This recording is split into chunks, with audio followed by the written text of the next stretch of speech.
die.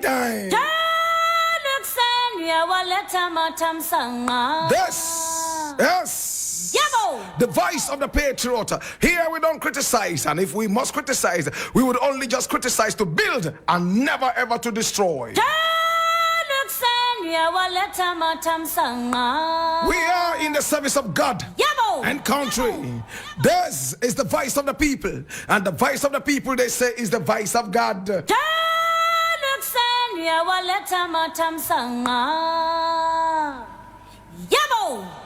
Now today we have some really important things to look at as usual, and I'm beginning with this one that I'm taking from Ghana Word. This is where we speak truths to power. My brother, my sister, come along, let us clear the way.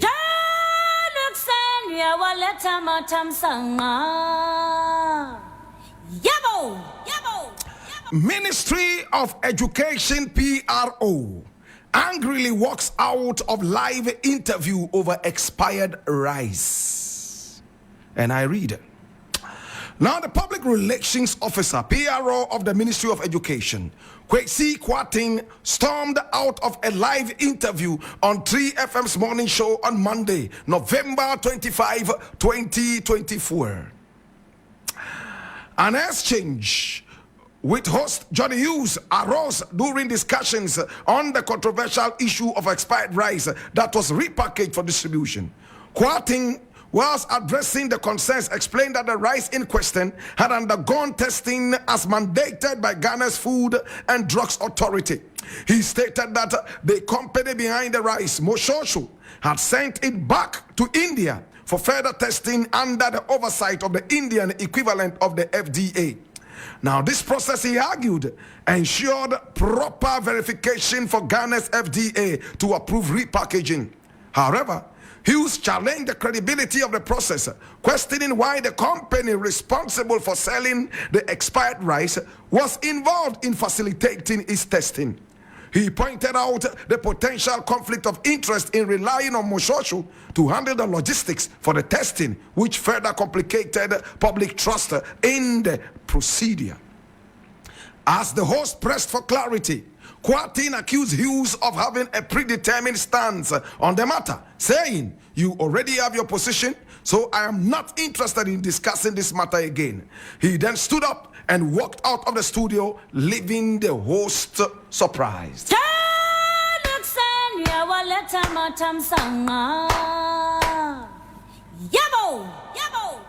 So you see the arrogant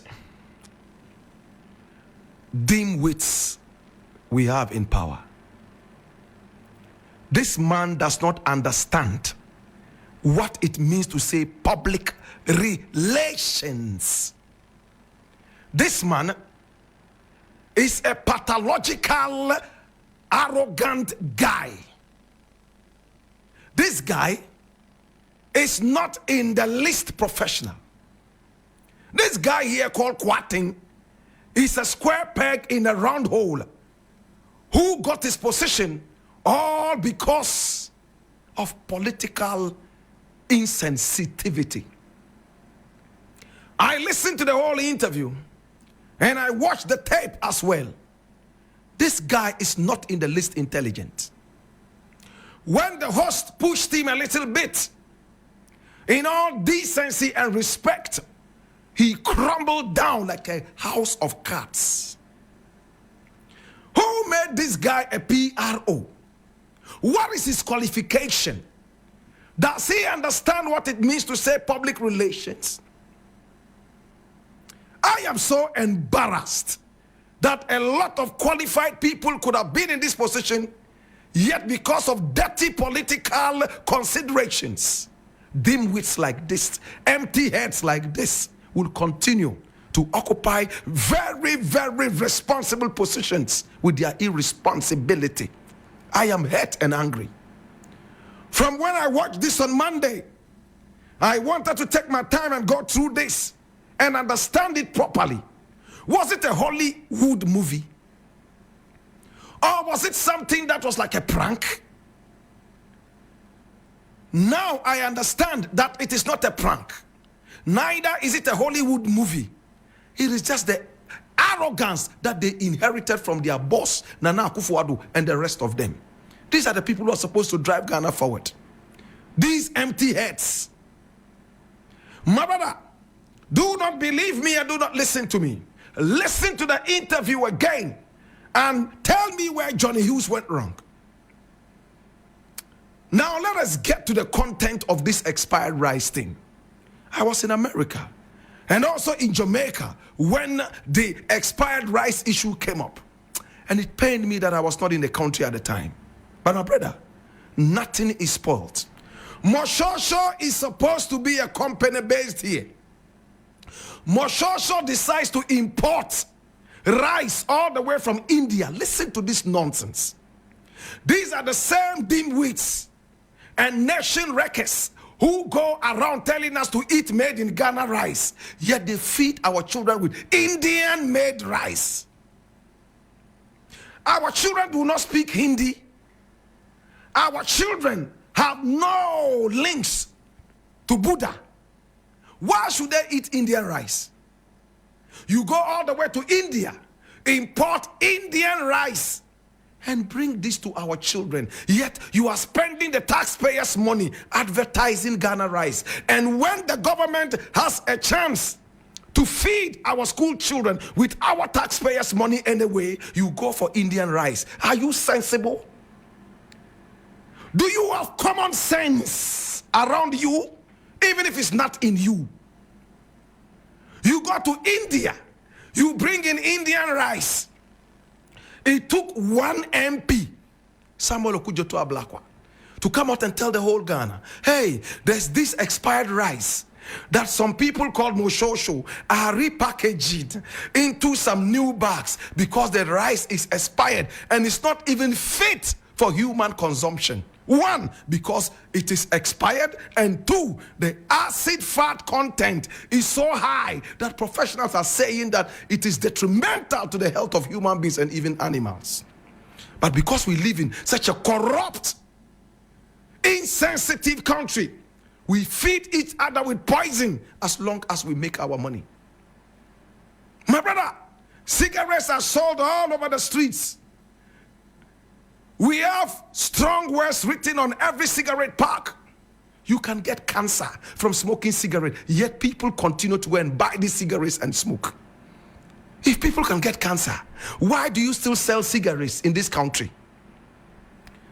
I don't understand. I don't understand. Cigarettes are in this country. They have been approved for consumption. Yet on the cigarette pack is written that you could get cancer from smoking this nonsense. And it's allowed in the country because they have some health insurance, which is only a farce. I don't get this sense. I don't get it. The same way you are promoting Ghana rice in Ghana, spending the taxpayers' money, building billboards and on TV that we should eat Ghana rice.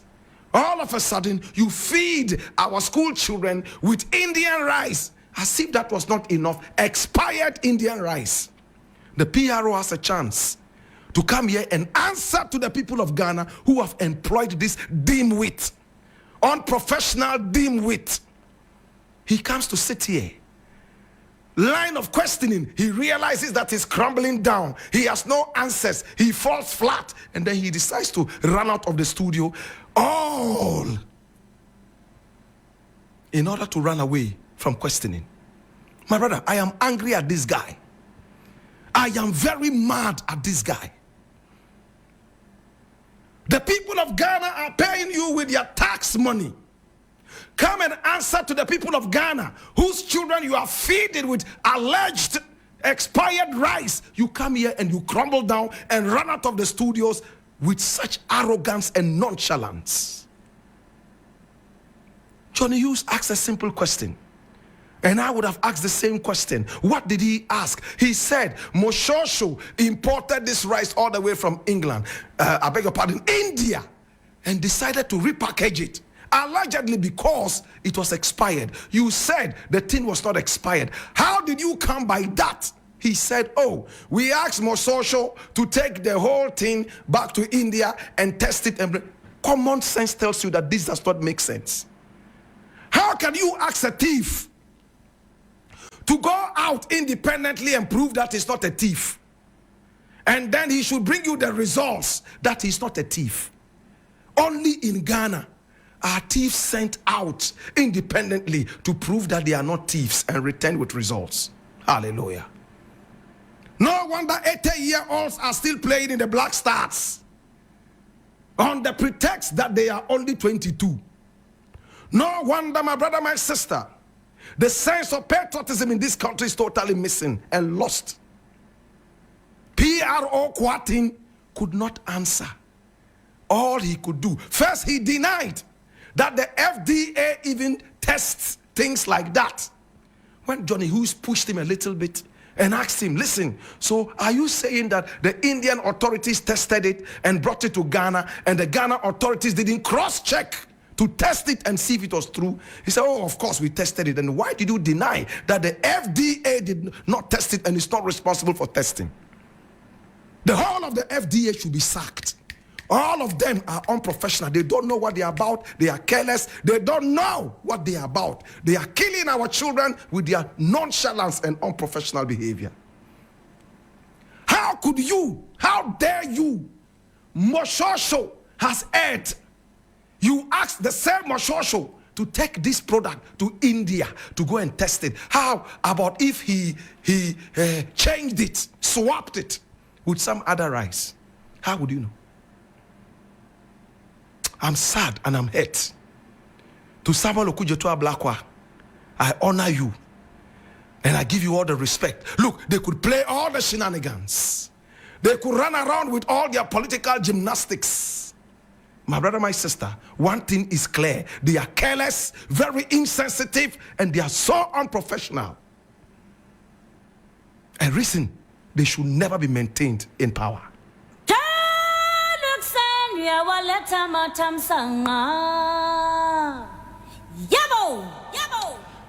Now the next thing I want to look at, and I need you to come along. Yes, it's interesting. Oh, Jesus, have mercy. Oh, Lord God, have mercy. It's the voice of the patriot, where we speak truth to power. Here we don't criticize at all. But if we must criticize, it must be on one condition: to build and never ever to destroy. This one I'm reading from Ghana Web also, and it says Ghana's electric vehicle rollout faces challenges due to skills, infrastructure gaps. Listen, I'll take it again.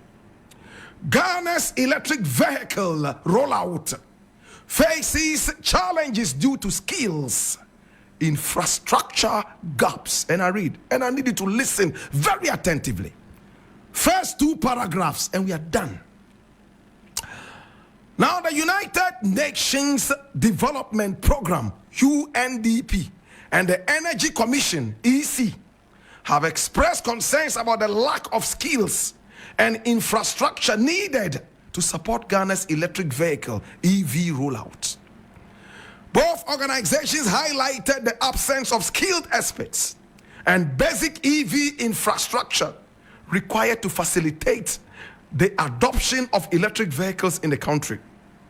These concerns were raised during a joint event by UNDP and the Energy Commission, which focused on presenting the market opportunity study on electric vehicle charging stations in Ghana. I live it.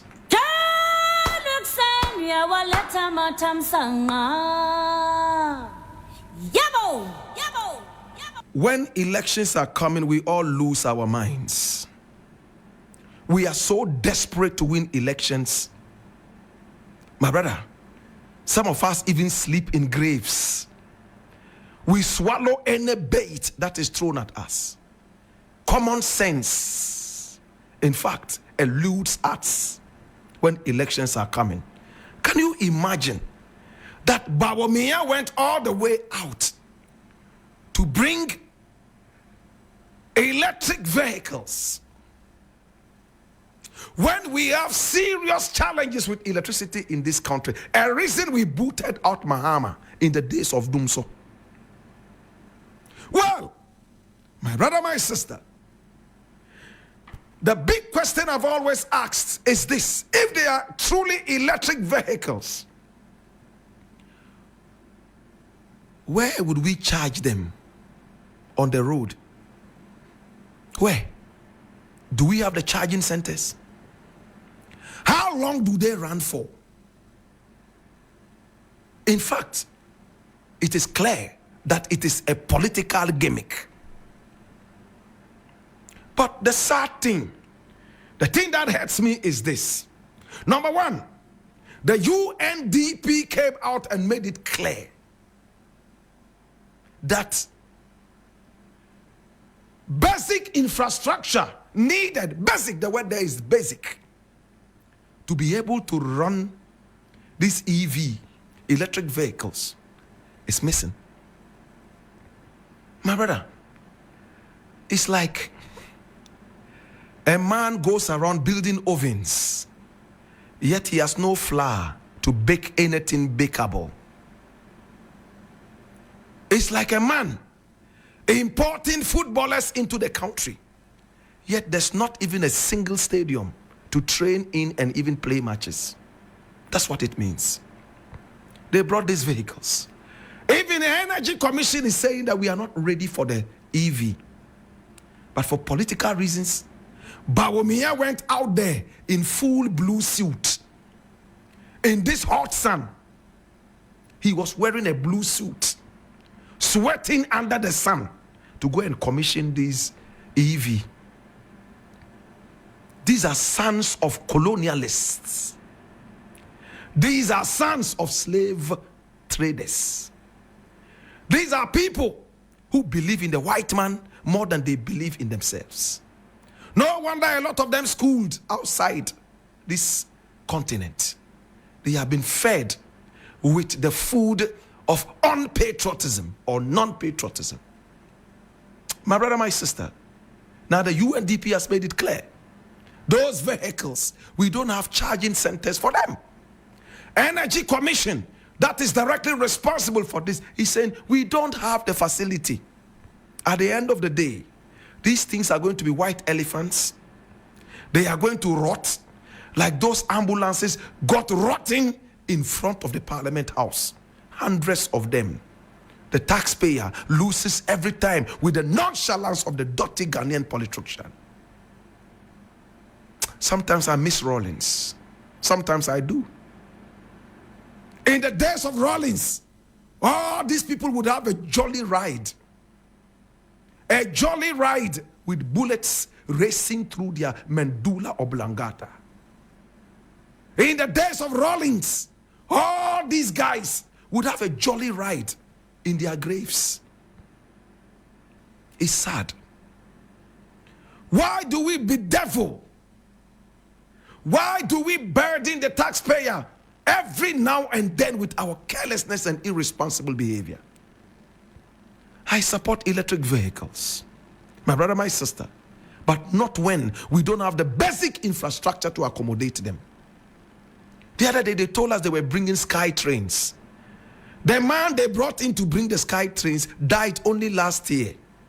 Not even the wheel of a train has been brought into this country. They imported one train from Russia.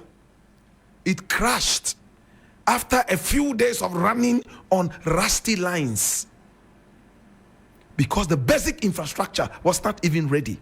But for political reasons, they will do that. I don't believe in bloodshed, but sometimes I am tempted to stretch an olive branch at Rawlings and say that, well. It's sad, my brother. It's sad. Bawumia is so desperate. He wants to win the elections. So he's doing everything he can, foul and fair, in order to win this election that he has lost already. I heard some guy said if Bawumia loses the election or if Mahama wins the election, he will set himself on fire. Well, it means that you don't even respect your life. People like this should be sold into slavery. They should go and farm for the white man to feed them. They have no common sense. Do you have children? Are you going to burn your children too? Do you have a family? Would you burn your family too? You don't care about your family. So It doesn't matter to you. Such people should never even be given power. I leave it here.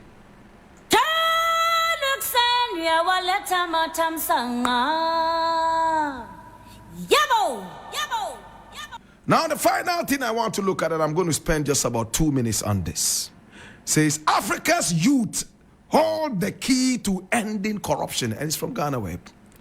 Africa's youth hold the key to ending corruption. And this is by somebody called Gifty Obeng.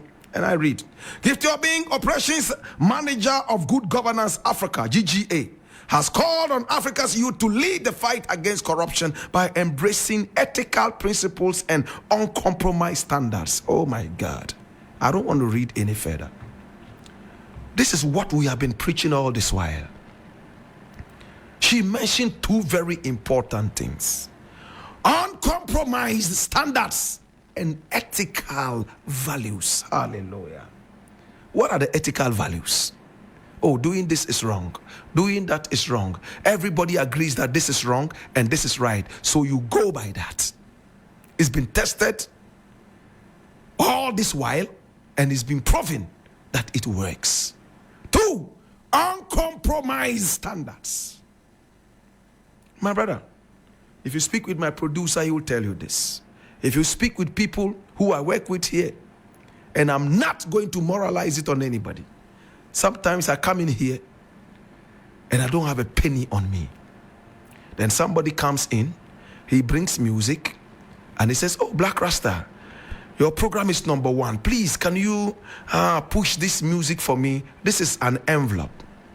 There are other times politicians even approach us and give us fat brown envelopes. I haven't seen a white envelope yet. And they want us to do their thing, their bidding. We don't compromise our standards. I could be hungry, but hunger is just for a while. That's why I trained myself to fast.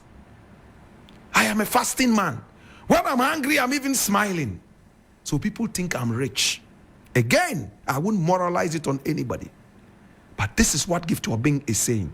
Never compromise your standards. Because you are hungry, say, "Oh, let me just take this one and then I'll go back to my values." No, sir. There's one kind of bait that ends you forever. It's like the smoker who says, "This is the last stick. After this, me don't yami no cigarette bium." Then he full. There's always a last stick. The next day is another last stick. Another day is a last stick. My brother, if you are stopping it, stop it now. I am worried where our nation is going. The corruption is unprecedented.